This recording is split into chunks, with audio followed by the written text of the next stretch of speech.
Hello, all, and welcome to the Movie Bears podcast.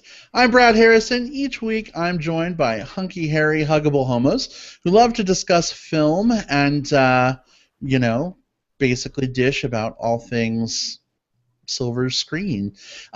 With me, as usual, are my co-hosts Jim Pugliafico. Hello and welcome to the film. Hello and welcome to the podcast, everyone.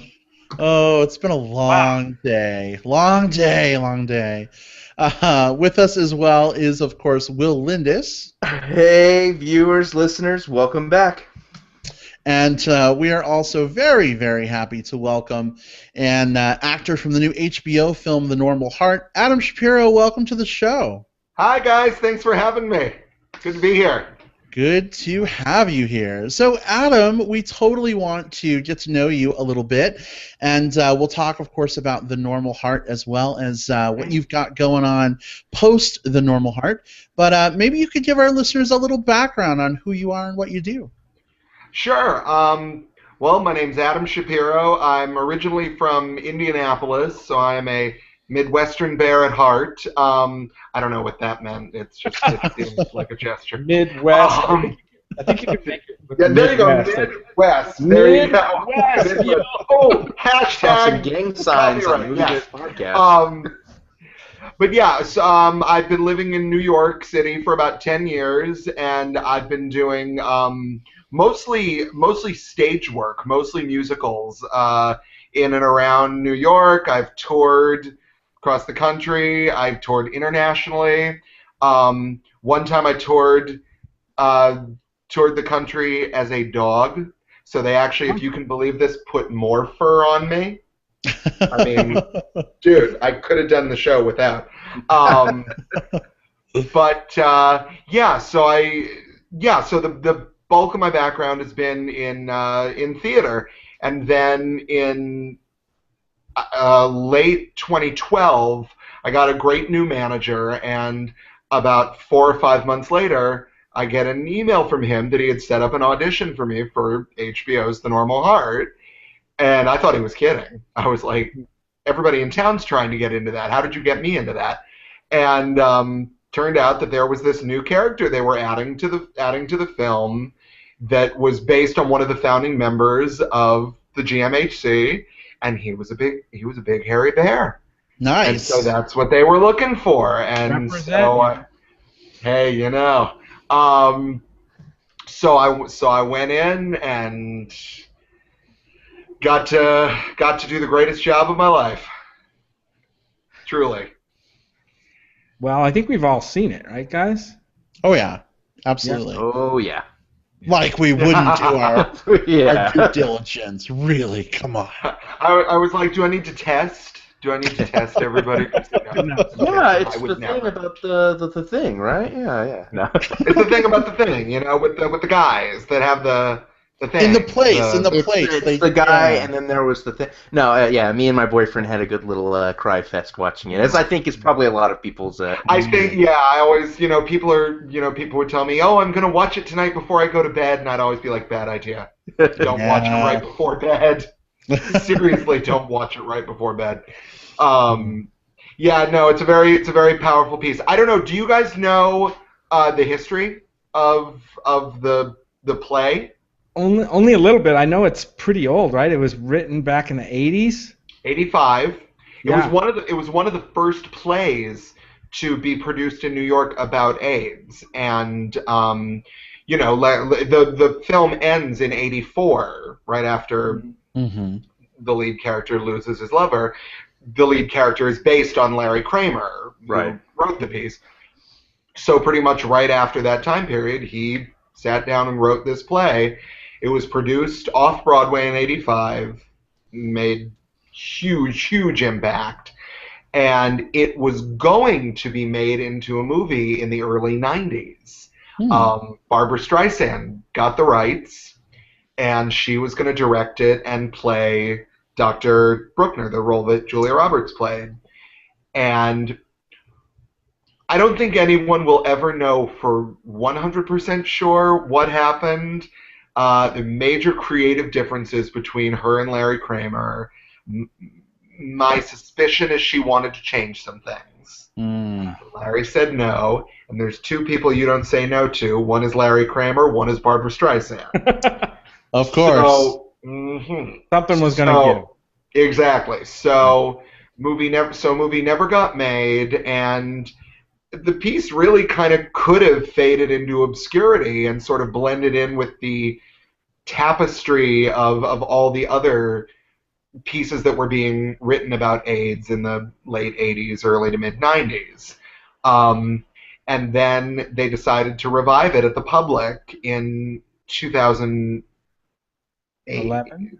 No? 7 or 8. Okay. No, 2008. And then it was hugely received. They transferred it to Broadway. It won Best Revival. Ellen Barkin won Best Featured Actress. John Benjamin Hickey won Best Actor. It became the ungettable ticket. I didn't get to see it. Oh, no. And by that... Say again? I said, oh, no. I know, right? Yeah. So then by that time, Streisand's rights had expired. So they were up for grabs, and that's kind of when HBO swooped in and said, you know what? We want to make this movie. And then Ryan Murphy came in and said, you know what? I want to adapt this screenplay with Larry Kramer to make sure that this is his vision, and then I want to direct it. And we're all glad that HBO stepped in. I mean, HBO obviously in the last 10 years has been really, really on a roll, producing their own content, a lot of their own content, gorgeous, some of the greatest TV shows ever, and now they're into the movie thing, and we're glad that they did. I think you're actually the second actor who's been in a production of The Normal Heart on our show. Really? I think so. Brad, you might have to check this, but I think Gerald McCullough was in a production. Oh, from Bear City. Yeah. Yes. Yeah. Did he do Normal Heart? I believe he did, but Brad can do my fact checking for me. It's time for some Movie Bears podcast fact checking. I thought he was in a stage production somewhere. It's very, very possible. Yeah, great guy, My fact checking pretty much comes in the form of a Google search. Oh, so, as does everyone's. I know. Doesn't everybody? I was going to say. That's Google. Yeah. So he may have been. Google is not giving me an immediate answer, but yeah. Dad, did you? What knowledge did you have of The Normal Heart? Since obviously it existed way before this latest HBO production. What familiarity did you have with the production before that? In all honesty, prior to the revival in 08, 09, not much. It was a title that I had heard. I didn't know. I knew the loose premise of it, but I didn't know.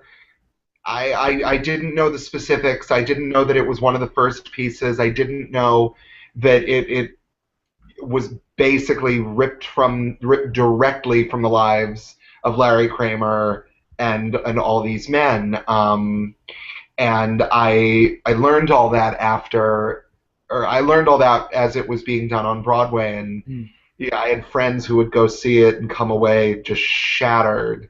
And I really wanted to see it, but again, it was completely sold out.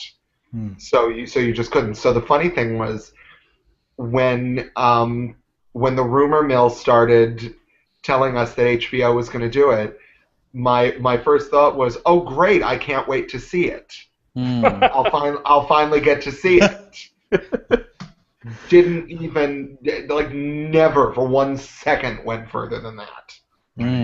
So now, Ryan Murphy's one of those guys who we know him for his musicality, and we know him for just how well he works with the horror, with American Horror Story, all of that. So what was it like working with Ryan Murphy? I thought you were making a snarky comment about some people on Glee. Oh, no.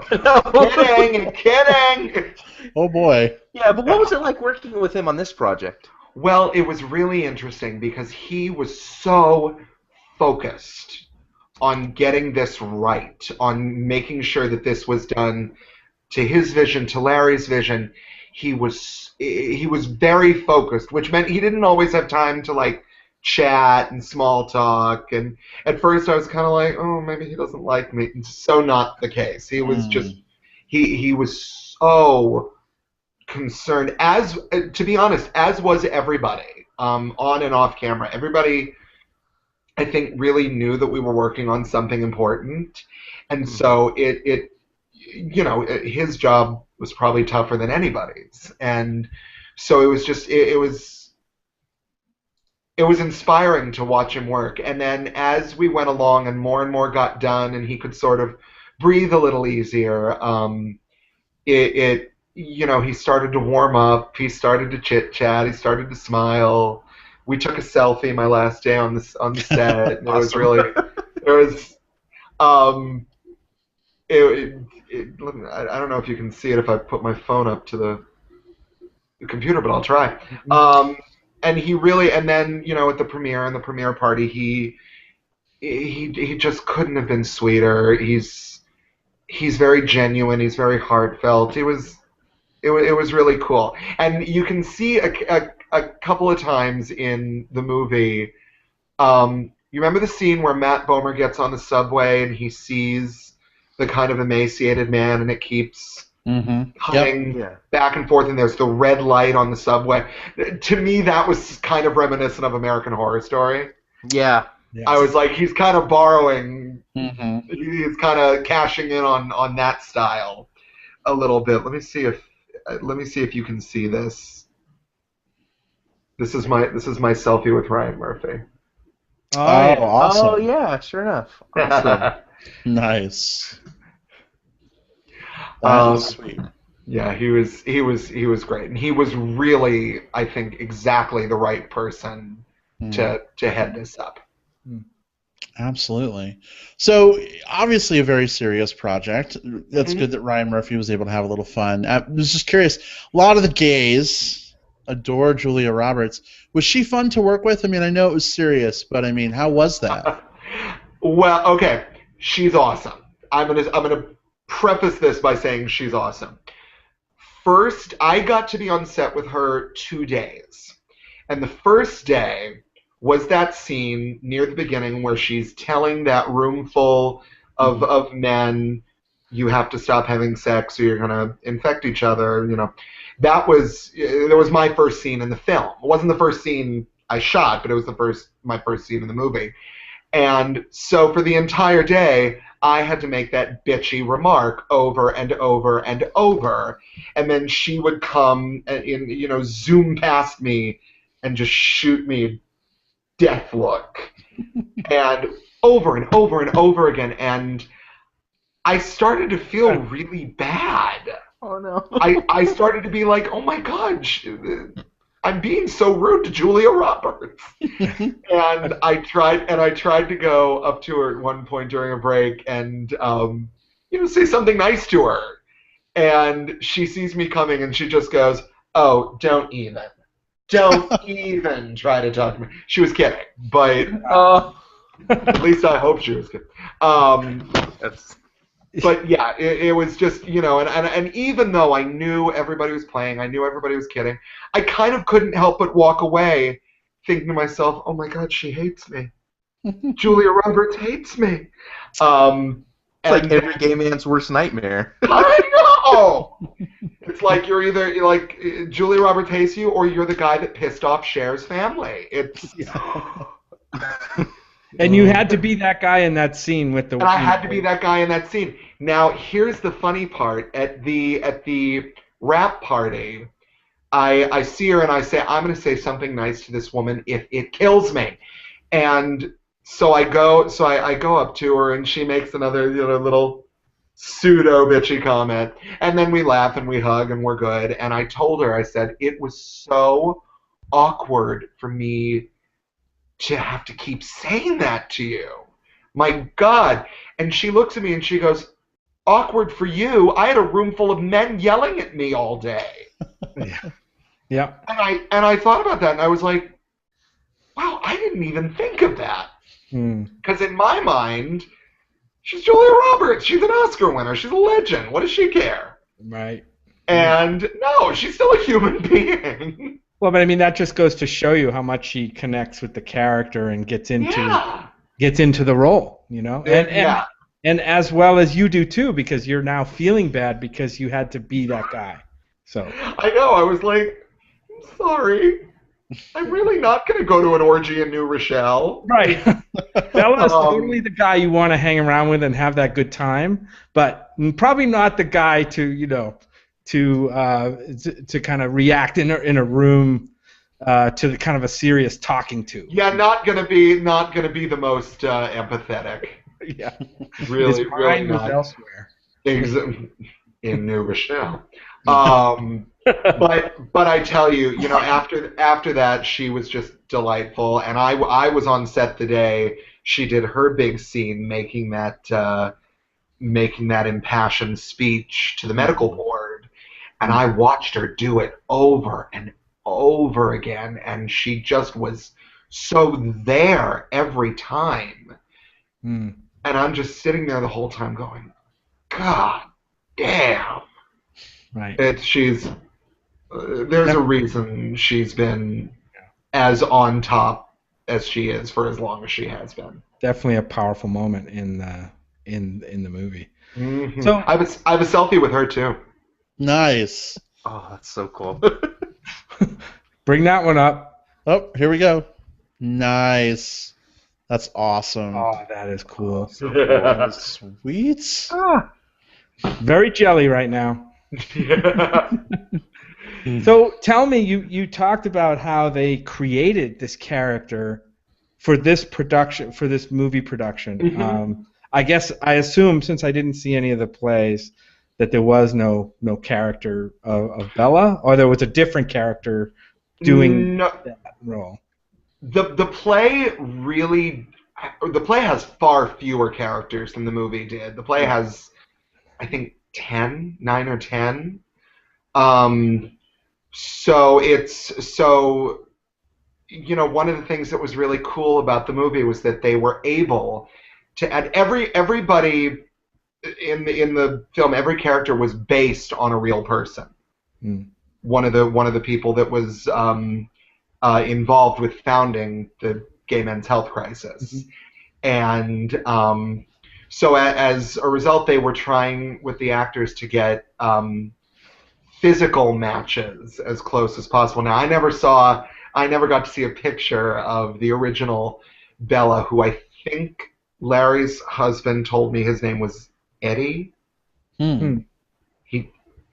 He told me, but it was a really busy day, and I could be making that up. But yeah, he was telling me a little bit about Eddie, that he was just fun-loving and couldn't take anything too seriously, and was a total slut, and you had to love him for it. All I could think about during this movie was the documentary that we saw last year or the year before, How to Survive a Plague. Yeah, right. And, which was a very good documentary. I mean, it basically follows the same pattern of events, I think. Yeah. And who knows? I mean, if you go back and watch that documentary, maybe you'll be able to spot. Maybe I can spot Bella.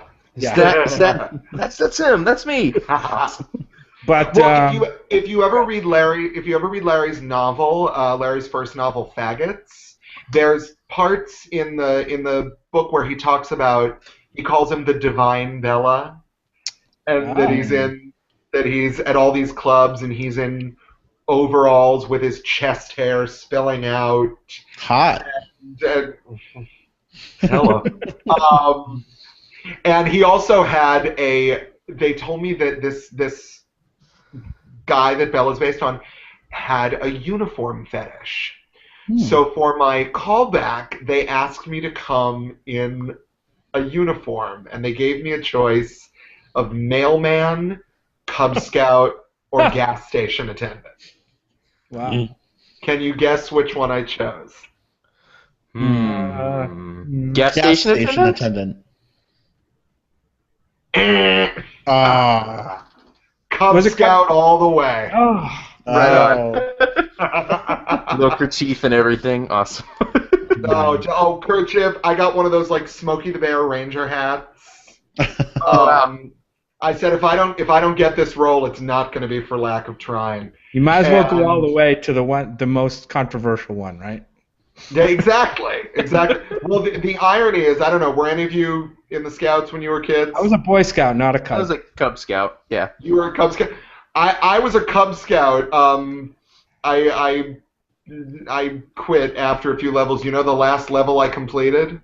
What's that? Bear Scout. Bear Scout. Oh. I thought you were gonna say Weeblo. I thought so too. That was the year that I quit. Oh. So I didn't become a Weebelo until much later. Once a Bear Scout, always a Bear Didn't we Scout. all? So the word on the street is that you're currently involved in a one-man show. Can you tell us a bit more about that?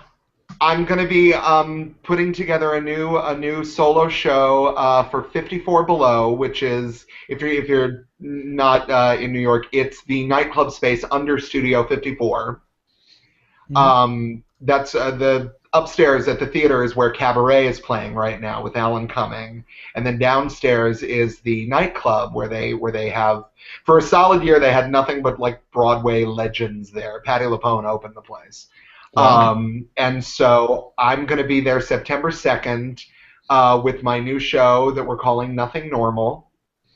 And so I'll be telling some fun behind the scenes stories from making the movie, and kind of just delving into this word normal and what people think that means, what it really means, and how I'm convinced it doesn't exist. Right. So it's going to be fun. It's going to be a lot of music, a lot of laughing, hopefully. So that's going to be September 2nd at 9:30. So if anyone wants to plan a little trip to New York. Awesome. You know, I'll show you a good time. It's funny. New York is actually our second biggest like area of listener concentration. So Really? yeah, we have a lot of New Yorkers who listen to the show. So, Adam, if you can get me a link or just some details on the show, I will definitely make sure we put it in the show notes so Sure. that people can find it, because I'm sure you'll have a few takers, for sure. I take all takers. Oh my. Oh, hey. So Adam, I was just kind of curious. I know we had been talking a little bit on Facebook when we were getting things set up for the show, about you sort of like being a sort of a positive representation of like big gay hairy dudes. That's awesome to see. I know, right? And that's so awesome to see. Do you feel like that you're like getting a lot of these good roles, or do you feel like they're in short supply? Well, it's interesting. When I came to New York and started acting professionally, the one thing people always said to me is, you're not going to start working until you're 40. Because a lot of the roles that I was going out for were meant to be played by older actors. And, I moved to the city, I was 22. I was right out of college. So I was very much considered too young, and I always kept a completely smooth face, trying to be young, perky college student. And, it was kind of when I started embracing that I wasn't that I feel like people started to take notice. It was very interesting. I've had the great good fortune to do a lot of new work in New York, new musical theater, readings, workshops. I've also played a lot of Jewish characters, and I'm Jewish, so I wonder why. But how long ago? About 6 years ago. On a whim, I auditioned for the National Yiddish Theater in New York. I didn't speak a word of Yiddish, and they ended up casting me in a show, and I learned Yiddish. So it was just kind of one of those. Was that the 30 Rock? Just one of those. Go ahead. Was that a 30 Rock? The 30 Rock appearance? 30 Rock. 30 Rock happened after that. 30 Rock was in. Oh God, when was it? It was in 2010. And yeah, I went in to audition for 30 Rock, speaking real Yiddish, and then I got the part, and I get to set, and they had completely rewritten it in fake Yiddish. Yeah. So I look at these lines, and I'm like, what am I saying? And they said, we don't know. It's not real. We made it up. And then as far as Normal Heart went, one of the things I loved most about it is that there was this representation of, did we freeze up? Can you guys still hear me? We can hear you just fine. Still hear and see you. Yeah. Okay. Very good. There we go. Little blip. Was that it was. I was so happy that in this sea of smooth, chiseled, slim bodies, that there was one representation of a different kind of gay man who liked himself, who was right in there hanging with everybody. I didn't necessarily realize it at first, but as we went on, I was like, this is kind of great. This is kind of great that this image is included. Well, you mentioned being selected for. They were there. Yeah, you mentioned being selected for Jewish roles, but I'll be honest. When we started talking, I totally got the young Tony Soprano vibe from you. So like, you could totally be like, you could totally be like, the head of the gay mafia, Ooh. So HBO. Ooh, what would that be called? So wait, so the head of the gay, so it wouldn't be the Sopranos, it would be the falsettos? Yes. Yeah, I like that. There you go. Well, HBO, if you're listening and you want to reboot The Sopranos, you know who to come to. Total Game and I got the right. Total Game Mafia. There you go. Awesome. Copyright, hashtag copyright. Well, Adam, how can people find you online if they want to connect or catch up with you? You can definitely, first of all, visit my website, adamshapiro.net. I'm also on Twitter. My Twitter handle is bway, so B-W-A-Y, Adam Shapiro. It's like Broadway, but you only get so many characters. I'm on Facebook, Adam B. Shapiro. Friend me, follow me. It's I put myself out there as much as I can. Awesome. Well, I'm sure we'll definitely have several people at least who want to connect with you after hearing what you had to say on the show today, and of course seeing you in the Normal Heart. Thank you so much for joining us today, Adam. It's been really awesome. Thank you so much for having me. It's been awesome talking to you guys too. It's been a total blast, and if there's ever a movie you want to talk about, let us know. I will. Definitely. Come back Absolutely and dish about a movie with us. Absolutely. Awesome. Okay. All right, Adam. Thanks so much. It was a blast. Have a good one. Thank you. You too. Bye-bye. Bye.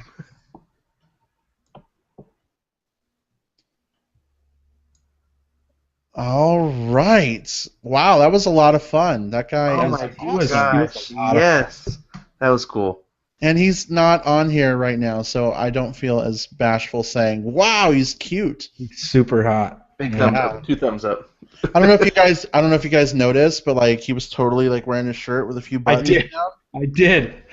I saw that hair peeking out down there. I did. I was like, must focus on the show, not on his hairy chest. Anyway, so yeah. One of the perils of what we do, right? I know, right? First world problems, right? Really sucks. So, all right, awesome. Well, we do have some other things we need to discuss tonight, including a new post-apocalyptic film starring the woofy Chris Evans. How do you guys feel about talking through our movie this week? All aboard. Yeah, all aboard. All right. Well, here we go. Our discussion of Snowpiercer.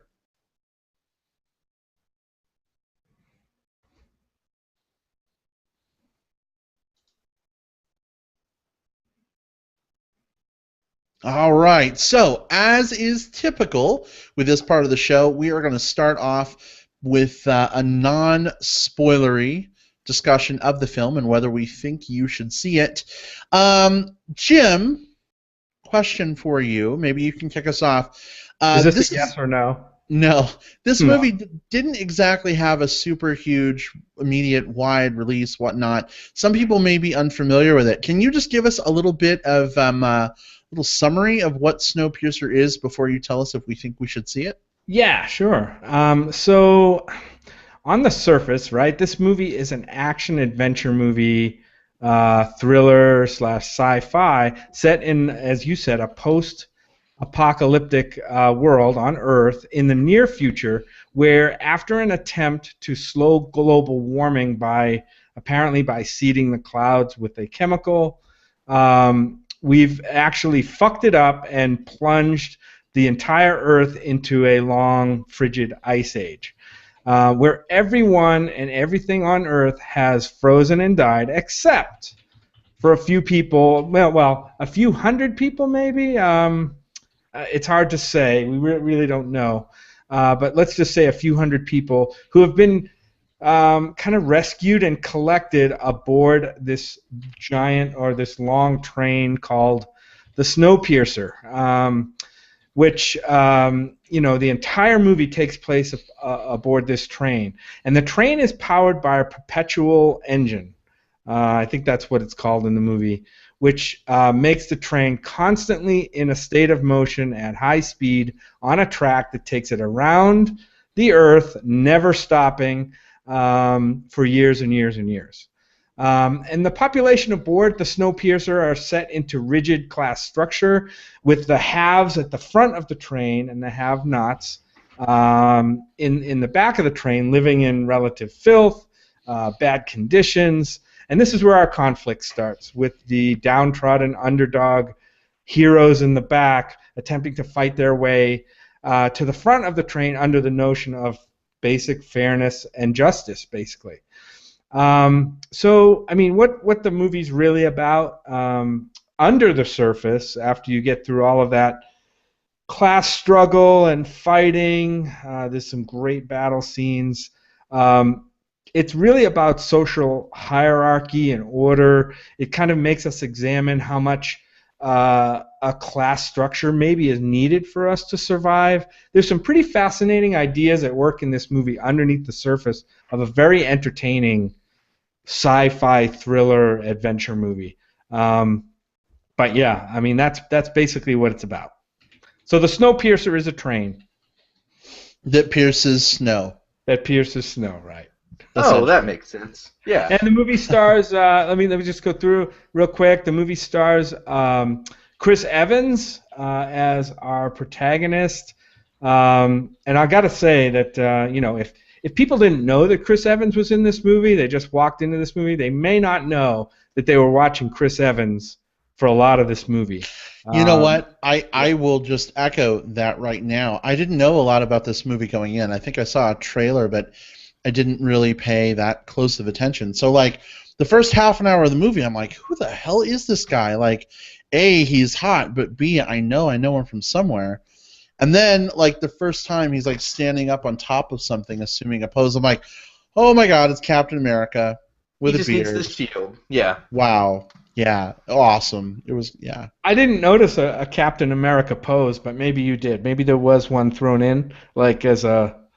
I don't know. I didn't notice it, but maybe something triggered you. I wouldn't say it's like a classic Captain America pose.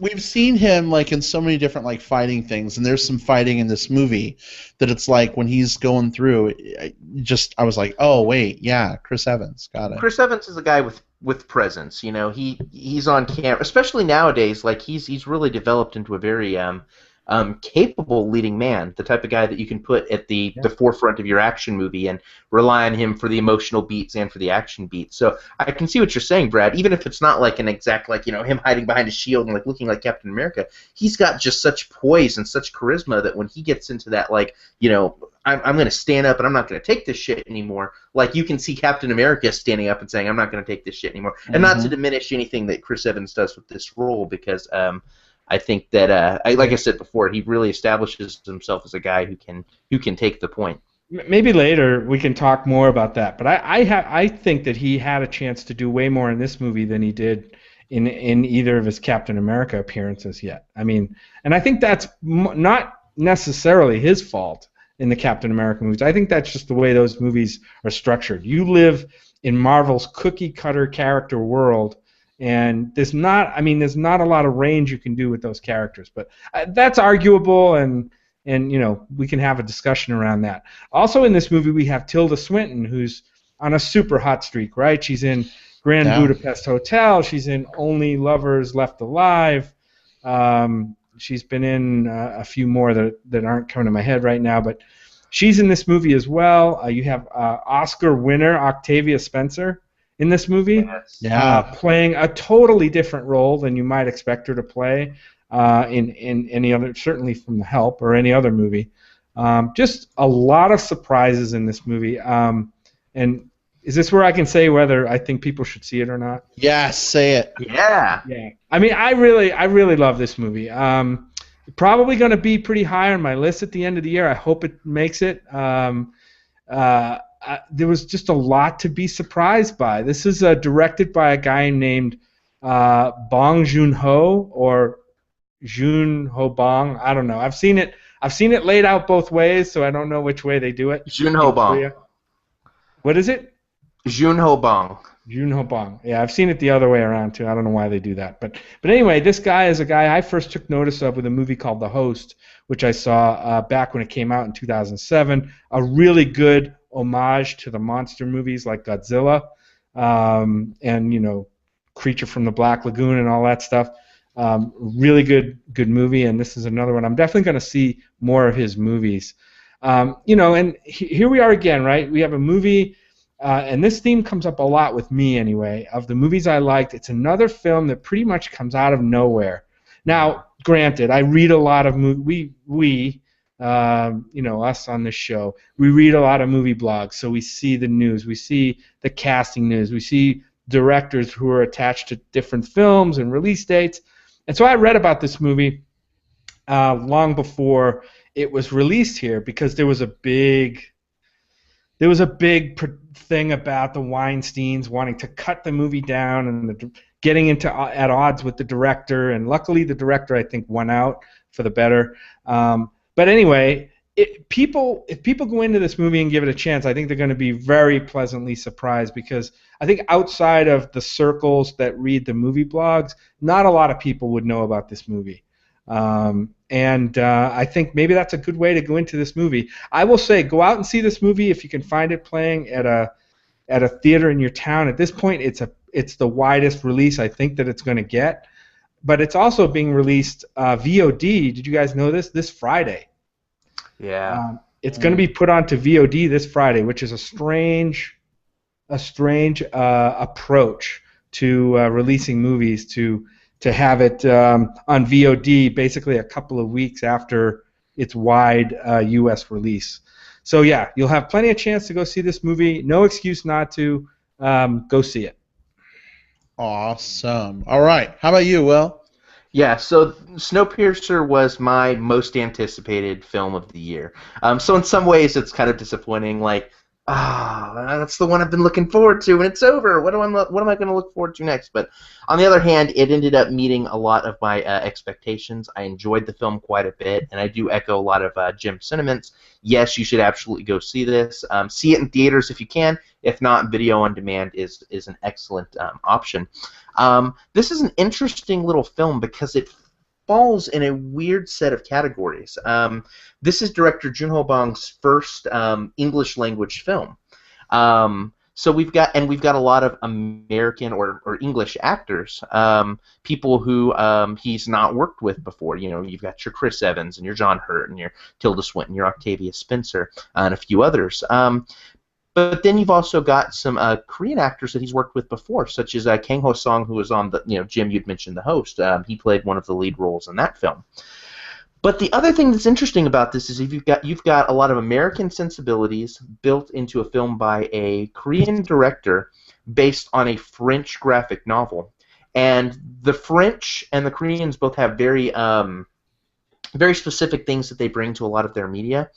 So it was really interesting seeing the way everything blended into something that was not quite like anything that I had ever seen. Normally, when you watch a Korean film at the end, and this is big, broad strokes, but by the end of it, you just feel like completely drained because everybody is just like kind of sad, staring off into something, and you have a completely different set of sensibilities going into this. We'll talk in spoilers, kind of where those go and what they do and why they do it. But it was nice seeing a film that veered so far off of a lot of the beaten paths that I'm used to. In terms of the performances, I thought Chris Evans was stellar here. He's the type of guy who I think is proving himself as a Hollywood A-lister. I thought he's done fantastic work as Captain America, playing a very archetypal role, which is one definite type of hero that you play. In this one, he got to play a more nuanced hero. So we got to see, between the two films that we've seen from Chris Evans this year, we've got to see him playing a leading man in different lights. Tilda Swinton is always fantastic. She's on a hot streak, and she's got another great film coming out later this year, Zero Theorem, which is the next Terry Gilliam film. So we'll have like a fourth big film all in 1 year for that one actor. So good on her. I'm going to say it right now. We're going to have our favorite Tilda Swinton movies show at some point. Yeah, the Tilda Swinton episode, starring, hopefully, guest star Tilda Swinton. Tilda, if you're listening, she's not listening, but Tilda Swinton, if you're listening, please come on our show. Listeners, come on, get behind our email campaign. Start tweeting Tilda Swinton and say, hey, the big hairy guys want to talk to you. Point her our direction. But yeah, no, performances are great, themes are great, direction is great, and the action sequences are a lot of fun. If you're a fan of films like Old Boy, there's going to be some action sequences that are going to be very reminiscent in the right way. Yeah, go see this. I enjoyed it so much, and I think you will too. It's interesting. We've had all these blockbusters, and I have blockbuster fatigue at this point. Like, don't get me wrong, I'm looking forward to Guardians of the Galaxy, but I'm just kind of so tired of the blockbuster run at this point that I'm also not looking forward to it. And that's not the movie's fault. Anyway, I'm just being the crotchety old man of the podcast. But I feel like this movie is what the blockbusters this summer should have been. Like, I feel like this movie is like, I don't know, it's phenomenal. It's got kinetic action. It's got like all the great elements of a really phenomenal like blockbuster action movie that actually has like a deep and thoughtful story as well. And so it's kind of like, where the fuck was this movie when we were watching, some of these other movies, like, I don't know, Transformers. Comes to mind, yeah. I know, right? So it's a great film. I really enjoyed it. Obviously, I just wish it had gotten a much wider and well-known release. Because while you can find it in in I don't know, maybe you've got like one movie theater in your town playing it, if that even. You should definitely go see it. I mean, like for us, it's weird. So the Century Theater chain is really big here, and they have posters up for Snowpiercer. Do you think Snowpiercer is playing in any of their theaters here? No, not at all. We had to go to our handy-dandy indie cinema, The Loft, who, by the way, we really love The Loft. If anyone from The Loft is listening, you're not officially sponsoring us, but we should talk about you more because you do amazing things. And you bring phenomenal films like Snowpiercer, and we appreciate you doing that. So if you're in Tucson and you haven't been to The Loft yet, that's your plug right there. You should go check it out. But anyway, I just don't understand why this film is not getting such a big release. Any thoughts on that, guys? Why is that?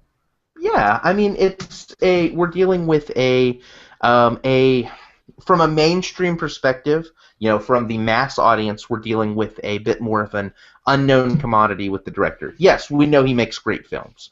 We know this cast is great, but in terms of like general public, like how are they going to respond to this? That's where I'm thinking the studio's coming at. But what's nice about a film like this is it's been getting a lot of critical buzz, and it's been getting a lot of like just kind of like the guy on the street buzz too. Like some of my friends, like I've got friends other than you in Tucson who were out at the Loft last night seeing Snowpiercer because they had heard the buzz, and so that makes me feel like this film may follow a similar trajectory as something like in 2011 there's this film called The Raid Redemption, which was a film that by director Gareth Evans, SWAT team, in this tenement building, and it ended up getting a cult following, but not a small cult following. It got a lot of it was generally looked at as like the action film of that year, amongst a lot of circles. So I think that Snowpiercer may fall into that similar category. I think it's going to continue to get buzz, and I imagine that even if the film itself doesn't become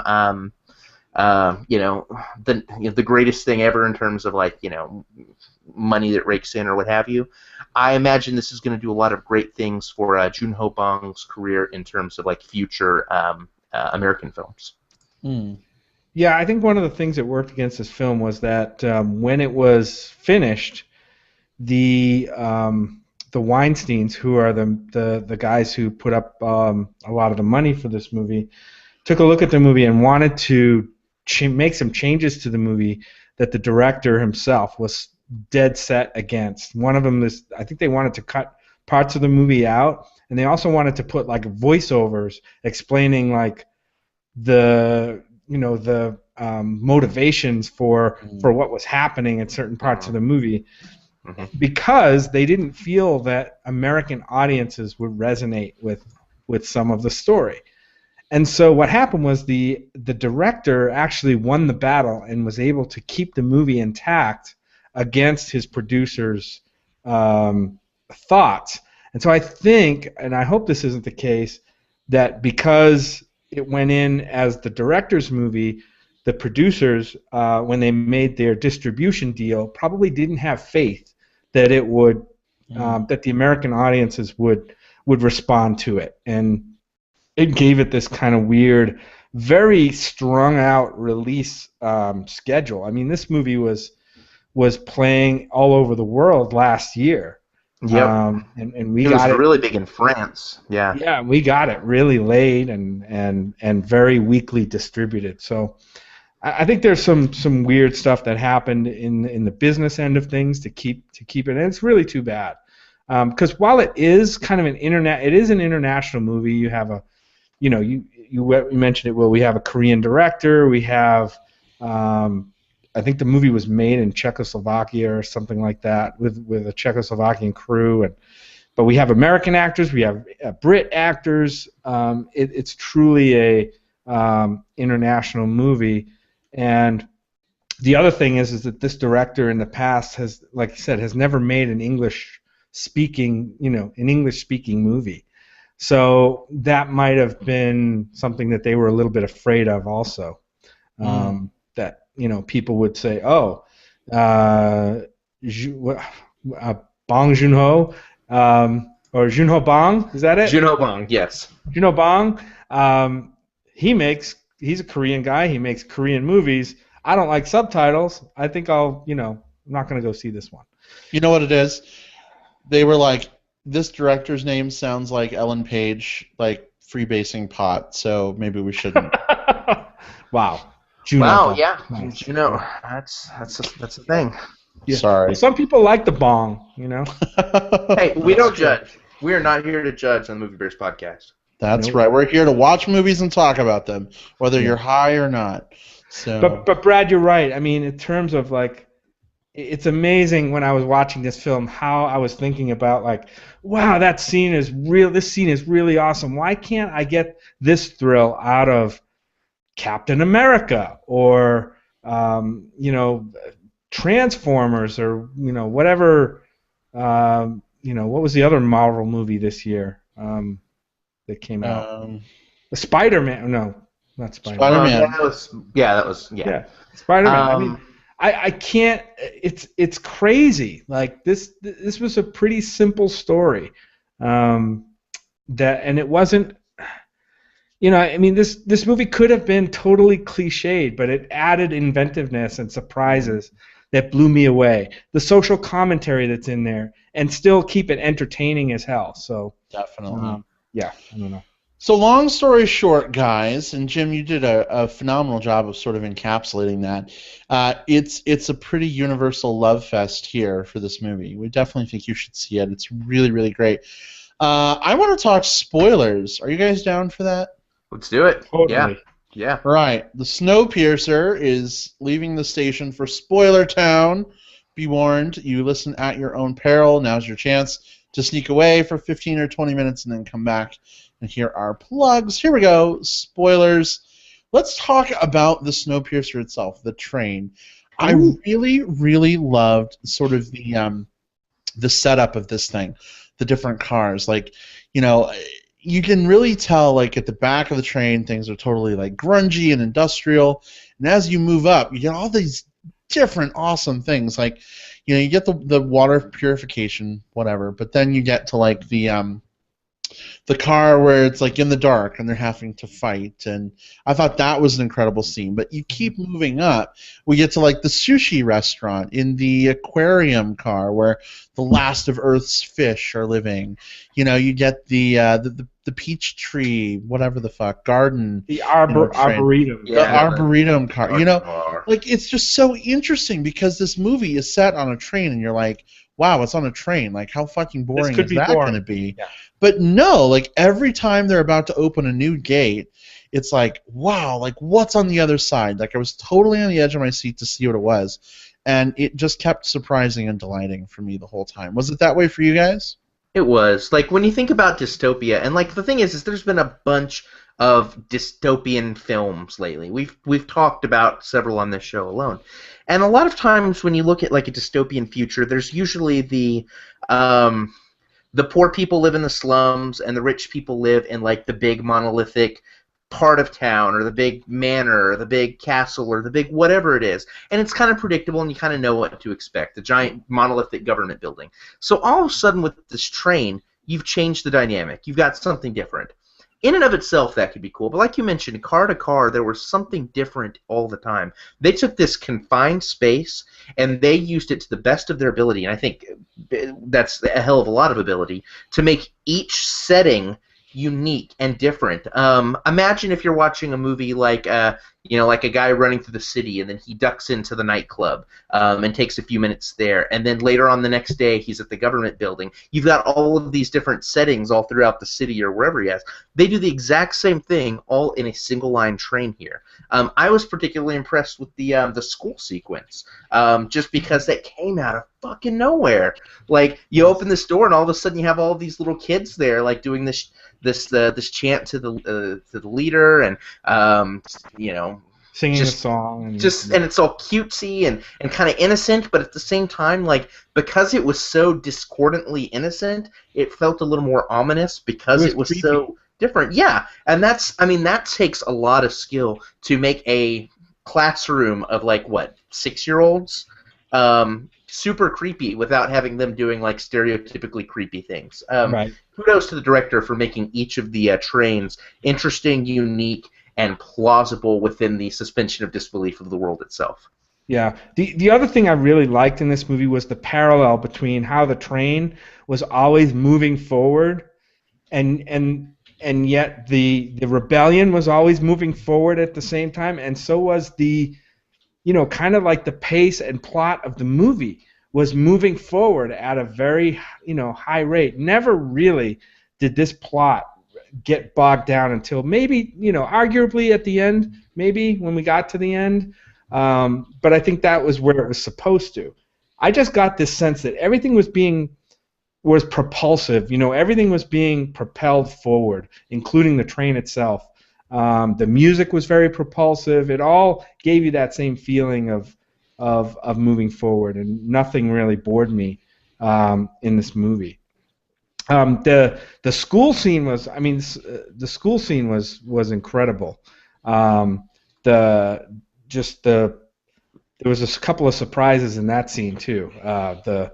Didn't it end up in a we're in spoilers now, so we can talk. We're in spoilers, yeah. Spoilers. Didn't it end up basically in a massacre? It ended up in a massacre out of kind of nowhere. Yeah. But where did the kids go? Like, I don't know. They just disappeared. Did I miss? Yeah, they kind of disappeared. They did dive under the desks and stuff, and maybe they snuck out. But yeah, I was looking under the desks, like. They were just gone. It's like you know what it is? I bet I know what it is. They crawled into like the engine conduit, like under the decking or something. That's kind of that thing where you play a video game and you shoot some some sort of like thug, some sort of like bad guy or whatever, and then they fall to the ground, and then after a couple seconds they disappear. I think that the kids just magically disappeared. My theory is they all got mowed down. I'm okay with that. That's the only scene I can think of with the film. That's the only scene I can think of where the movie basically kind of copped out a little bit. Obviously they didn't show any little kids getting mowed down with machine guns, which would have really made me go, "Wow, this movie's like crazy." But they did do some things, with kids at the end that were kind of crazy. I mean, they had one. I want to go back to one scene where they showed the whole time on the train, the people in the back of the train were given food, but the food was in the form of these protein bars. The most disgusting looking, black Jello. The most disgusting looking, they looked like gold bars but made out of black Jello. That's what they looked like. And they were later in the movie we find out they're made of ground up insects. Where they got all those insects in a frozen world, I never know. Maybe they grew them there. I don't know. But for a while there, I thought when the guy was actually looking in the vat and we couldn't see what was in there, I really thought we were going to see like little kids' arms and stuff being like ground up. And Soylent Black is people? Yeah. Yeah. That would have been awesome. So what do you guys make? I mean, there's a lot to talk about in this movie. What do you guys make of the boy? I hate to jump right to the end, but the ending. Do it. Huh? Do it. I mean, jump right to the end. Huh? Let's jump right to the end. Yeah. It's fine. Yeah. Let's do it. So a lot happens at the end. Chris Evans gets to the front. He meets Wilton. What was her name? Wilford, maybe? Wilford? It was, It's Wilford. Wilford. Yeah. Yeah, he meets Wilford, played by Ed Harris. And then Ed Harris gives him this speech, right? He's there, and he's in his lounge coat. He's cooking a steak. Beautifully appointed cabin, compartment that he's in. And then he gives him the speech about everything has to have an order. And, I knew this day would come, and you're the only one who's gotten this far in all the rebellions we've had. You've been hand chosen to be the one. And at the same time, I'm going like, he's full of shit. He's just trying to, preserve himself. But on the other hand, I was kind of buying it a little bit. Like it kind of makes sense that this perpetual engine on the train needs a perpetual leadership. This society needs a perpetual leadership to keep going. And maybe this class structure isn't fair for everybody, but it allows most everybody to survive. And so I kind of dug that the ending. Kind of had that two ways you can look at it. Well, yeah, this is a film that really likes to play in the gray area. I think that was one of its strengths. If you look at it from the start, you're thinking very much in terms of black and white. Hey, these poor people at the back of the train, they need to rebel because they're being shit upon by all the people up front. They need to go up front. Yeah, go rebels. And as you get to the end of the film, you realize, at least through Ed Harris's speech, that he has a rhyme and a reason for what he does. Population control to keep things from getting out of control because they have X amount of food, X amount of resources, X amount of space on the train. He has all of these logistics and these numbers, and once those numbers get out of control, then the equilibrium of the train goes off and all of society might fall. So his argument is he has to make the hard decisions. Now, we can sit here and think like, oh my gosh, that's barbaric. I can't imagine living in that world. And that's what's so great about good dystopia. A lot of bad dystopia is always about, the rebels have to rise up against the leadership. In this one, it presents a world that is fucked for a reason, and you kind of see everybody else's side. I loved that element of it. The ending itself, I had a couple of... I don't know if I loved the ending. I didn't hate the ending. So one of the things I was talking to one of my friends about, actually just before this this recording, is one of the stereotypes of a French film is at the end of the film, someone will smoke their last cigarette. The hero who's tried really hard will smoke their last cigarette before ultimately failing and dying. And we were joking about how, like, yeah, this fits that French trope because they actually smoke the last cigarette on all of Earth right before all of humanity, save for 2 people, it looks like, end up in the dying in the Snowpiercer's crash. For me, what was kind of surprising about that, as a fan of Korean films, that was way more optimistic an ending than I was expecting. It's like 2 people made it out with like some sort of like hope and optimism. What the hell did I just watch? I was expecting either everyone to die or them to get out and then realize just like, oh, we made a terrible mistake or something like that. And then they see this polar bear and they think, all right, we're going to make it. I'm wondering if the polar bear looked over at them and was thinking like, oh, yeah, hey, lunch. Yeah. Yeah, I think it was like, oh, look, chicken nuggets and some sushi. Right, yeah. Yeah, it was kind of weird, like, because all this time we're made to believe that the Earth, everything else on the Earth is dead. But here at the end, now the train crashes, we only see the 2 survivors walk away. We really don't know if there might be other survivors in the smoldering train. It's not made clear to us that everybody necessarily would have died. But it doesn't look likely, at least. It doesn't look likely, at least. But you never know. And then we see the polar bear. I don't know if that was more symbolic or... Because if you think about it too logically, you're like, okay, was the Earth really that fucked if a polar bear could survive the whole... I don't know.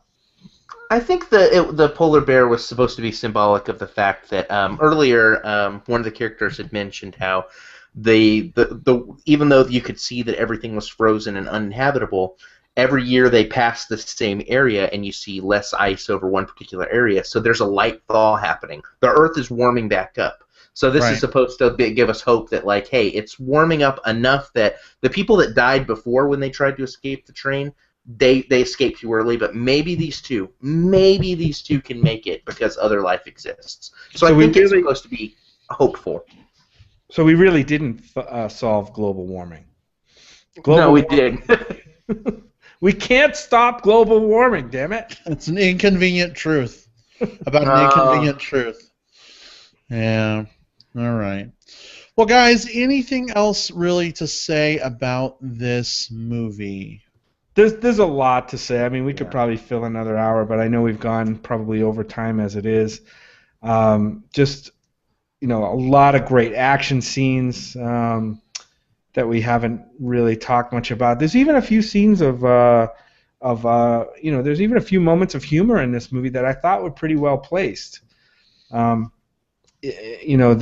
a scene with a fish in the middle of there's a couple of scenes in the middle of this huge fight in one of the cars. One of them is when they go through a tunnel, the Happy New Year, and then there's the Happy New Year scene, right? Everybody stops this giant battle to do a countdown to a Happy New Year, because every time the train is on a schedule and every time it passes a certain point, it's the new year.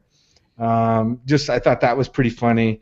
And then there's a scene this is typical of Korean movie comedy, where they're having a battle, this life or death thing, and the guy slips on a fish. Right. You know what I mean? And falls, and you have no idea why or why that's supposed to be funny, but it kind of works. Well, and what was the point of that fish being there? They were dipping their weapons in the fish's blood. Was that just an intimidation tactic? Was the blood toxic or something, poisoned, or I don't know. It just looked like intimidation to me. Like, when you're the group that's in power, and you've got, hey, this is, not only is this food, now it's blood on our axes, and hey, we're about to go fight you with it. It was just showing how sharp their axes are. There's blood on these axes, and we're about to use these things on you. You guys have, like, whatever shit you salvaged back there. Total intimidation. I'm going to gut you like this fish. Yeah. Did either of you ever use like IRC, Internet Relay Chat, like back in the 90s? Yeah. So, Will, this may resonate with you. When he pulled that fish out, all I could think of was that emote, like, you know, I slap you across the face with a giant trout. Oh, my God. Yeah. Yeah, I remember that in this little IRC chat. Yeah. I'm like, is this dude going to start, like, wielding this fish around, like slapping Captain America across the face with his big old fish? Anyway. Trout slap. Yeah. No, this is a film that I think people should go see. We talk a lot, you know, Brad, you even mentioned it, blockbuster fatigue. And every year we always talk about, like, okay, there's some really good ones, there's some really bad ones, but one of the things that I think this film does is this is a very different one. This is a film that is going to probably satisfy your blockbuster, you know, your hunger for it. Like, if you want big explosions, if you want fight scenes, and you want all of that, this is going to be a really good film for you to go see. But it's different enough that it's like it clears the taste out of your mouth after seeing something else. I saw it the same day I saw Transformers. I thought of it like, man, if I've got to go see this Transformers film, I can at least offset my carbon footprint, which was funny thinking about the themes of the film itself, by seeing this other film that giving my money into this other film. So I think that that's a good reason enough to go see it. If you're the type of person that says, I fucking hate that Transformers comes out, put your money where your mouth is and go see Snowpiercer or see it on VOD. You know, support the films that aren't as well distributed, but you know, are much higher in quality. Yeah. Well, there you have it. Snowpiercer is fucking awesome. Go see it. Chris Evans, by the way, even though he had blood in his beard, was super, super hot. There really was no excuse for him to be naked. I wouldn't have minded. But one thing I did want to say, you know, we mentioned Tilda Swinton, you know, Chris Evans, Ed Harris, blah, blah, blah, blah, blah. One of the things I really liked was actually John Hurt's performance. I really enjoyed him in this movie. And it's so interesting that we keep seeing him pop up. The dude is getting up there in years, and I don't know, like I don't know. I really like him as an actor, and you know, he didn't stick around for the whole movie, but I enjoyed him in the role, and I like how, like, you know, he has various hooks and amputated legs, and you know, it was kind of interesting to see him, you know, so handicapped, I guess, in that role. But I thought he did well. I appreciated it. Yeah, he's always good. I mean, he's just one of those guys that's why he's in a lot of movies, because directors and producers know they can count on him. You can rely on him to carry, like, even just a smaller supporting role. Like, I don't know if you guys had a chance to see it or not, but Only Lovers Left Alive. We saw it. Yep. It was interesting, like, to think that, like, oh man, this is like the second Tilda Swinton, John Hurt movie that we've seen this year. It's like, that's the mark of, like, a good year, at least for me. Like, you know, Tilda Swinton and John Hurt in a bunch of movies. You know what would make it even better? Now that John Hurt is officially one of the doctors. Mm-hmm. Point to my Doctor Who poster. We should totally get an episode of Doctor Who when John Hurt was the Doctor and Tilda Swinton was his companion flying around in the TARDIS. How awesome! Oh my gosh, that would be an amazing, like, that should be the Christmas special. Shouldn't it? Wouldn't that be great? Oh my God, like, make this now. That would be fucking awesome. That would be great. Oh, anyway. All right. Sorry, nerd moment. But yes, Snowpiercer, awesome stuff. Go check it out. Plugs are incoming. Here we go. Jim, what have you got this week? Okay, I'm going to jump to a trailer that I caught today. It's called Limo Ride.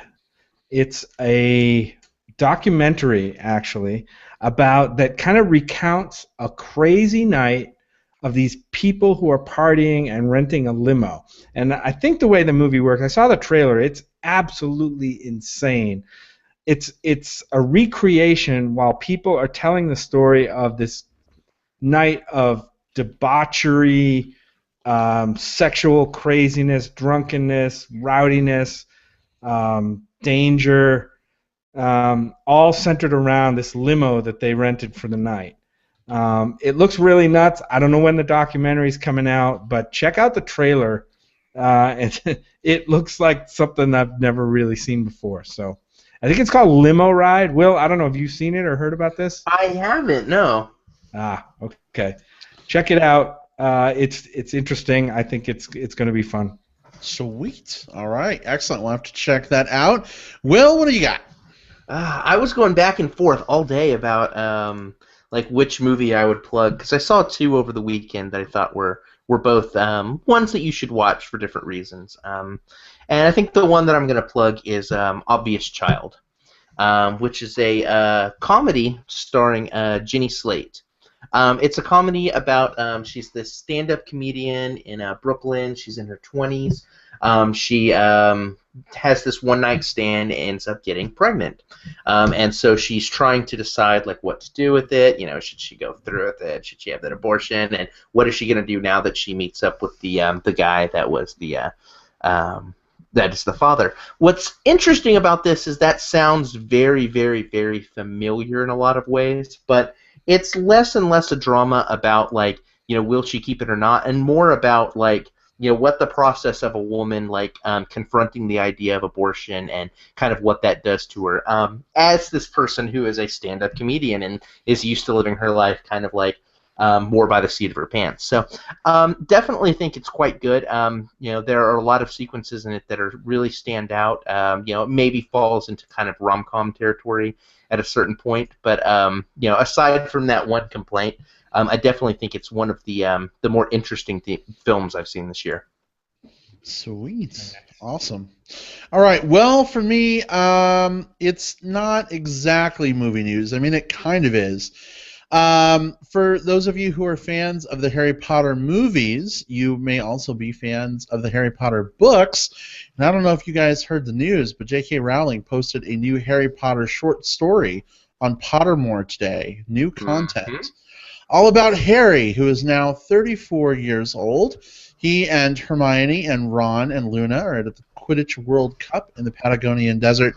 And the story is actually written from Rita Skeeter's perspective. She's writing an article about the Quidditch World Cup, and I guess she has a run-in with them. Anyway, I haven't gotten to read the full thing yet, but holy God, am I excited about new Harry Potter content.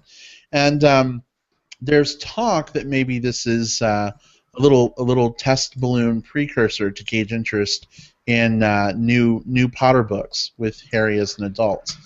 That's all internet speculation, so take that with a big cube of salt.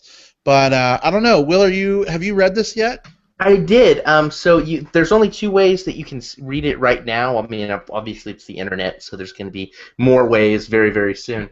But on J.K. Rowling's Pottermore site, or she did an exclusive with today.com, and I've got the link. I'll send it your way, Brad, so we can put it in the show notes, where they did an exclusive where they put the entire thing on their website, so you can see it for free without having to register for her site or what have you. And it's quite good. It's J.K. Rowling doing the whole thing in the form of like a gossip column at this Quidditch tournament, just catching up with these characters. And it's kind of nice, like, you know, oh, so-and-so is doing this, or, oh my God, you can't believe who's with who now, like, that, as a fan of the book series, it was really nice reading all those things. It's very short, very easy read, but I would love to see it transition into something else. I'm kind of hungry for more Harry Potter, so yeah. I want Potter more. I mean, more Potter. I mean, more Potter. Yeah. Indeed. Well, all right. Before we leave, I just want to leave with something to bend our brains around until next week. Okay. Disney is developing a live-action version of Dumbo. I saw that. With one of the Transformers writers as the writer. Transformers Age of Extinction, live-action Dumbo. That's it. That's all I'm going to say. It's happening. Think about it. Are there going to be awkward, like, hand job and statutory rape jokes about Dumbo?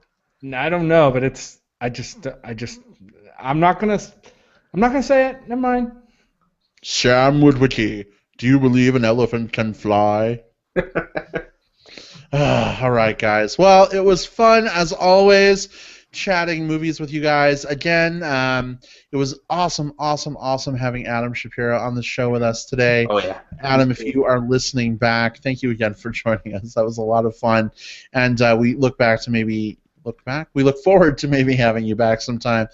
Guys, all of our episodes are available on our website, www.moviebearspodcast.com. You can also find us on Facebook under Movie Bears Podcast, on Twitter at MB Podcast, and we would love to hear your feedback, so please leave us some reviews in iTunes, feedback on Stitcher Radio, chat us up on Facebook, Twitter, etc., etc.